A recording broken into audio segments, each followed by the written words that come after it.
सुगंधा और उसकी सास कांता के बीच एक अजीब सी जंग रहती थी।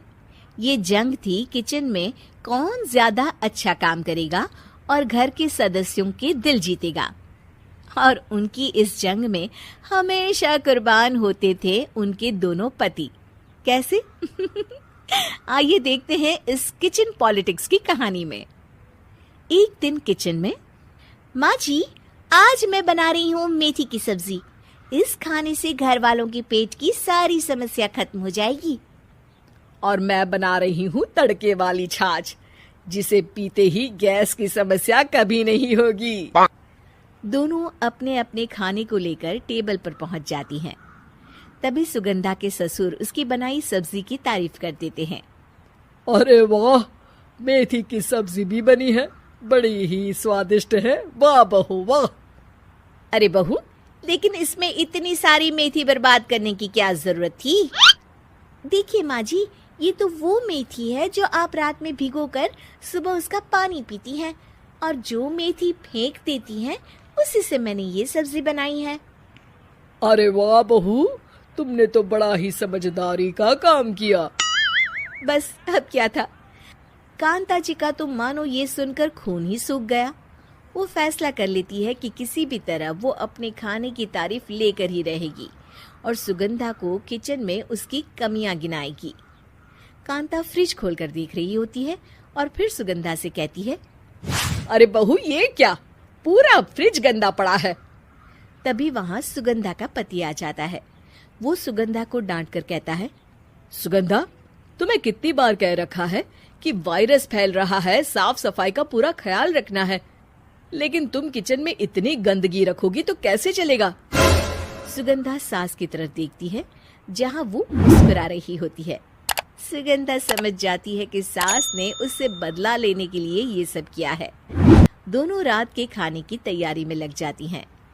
दोनों ना एक दूसरे की तरफ देखती हैं और ना ही एक दूसरे से बातें करती हैं। रात को खाने की टेबल पर एक एक कर दोनों कई तरह के अलग अलग व्यंजन टेबल पर लगा देती हैं और अपने अपने पति के पास जाकर खड़ी हो जाती हैं। अरे खाइए जी खाइए, मैंने बड़ी मेहनत से बनाया है। प्लेट में वो खाना डालती हैं। सुगंधा भी दोनों की प्लेट में खाना डालते हुए कहती है, बड़ी ही मेहनत लगी है इस खाने को बनाने में। हाँ, दोनों को ना चाहते हुए भी सारा खाना खाना पड़ता है। कहीं दही तो कहीं मलाई तो कहीं मसाला। और इन सब के बाद दोनों बड़ी ही मुश्किल से अपने कमरे में सोने जाते हैं। लेकिन अगली सुबह सुगंधा का पति चिल्ला रहा होता है, हाय रे, हाय मेरा तो पेट खराब हो गया, हाय माँ बहुत दर्द हो रहा है। तो वहीं कांता के कमरे से भी कुछ ऐसी ही आवाज आने लगती है। हे भगवान, इस सास बहू की लड़ाई हमारी जान लेकर रहेगी। जाओ कोई डॉक्टर को बुला कर लाओ। डॉक्टर आते हैं। दोनों को देखकर कांता और सुगंधा से कहती हैं, देखिए, आप दोनों इन्हें खाने में हल्का ही दीजिएगा। हो सके तो रात का खाना जल्दी खाया करे और वॉक किया करे। इतना कहकर डॉक्टर वहां से चले जाते हैं। जिसके बाद एक बार फिर से दोनों बहुएं किचन में जाती हैं और खाना बनाने में लग जाती हैं। रात में खाने के टेबल पर दोनों एक बार फिर से खाना लगाने लगती है। पापा जी, मैंने ये पतली मूंग की दाल की खिचड़ी के साथ ये पापड़ और पुदीने की चटनी भी बनाई है।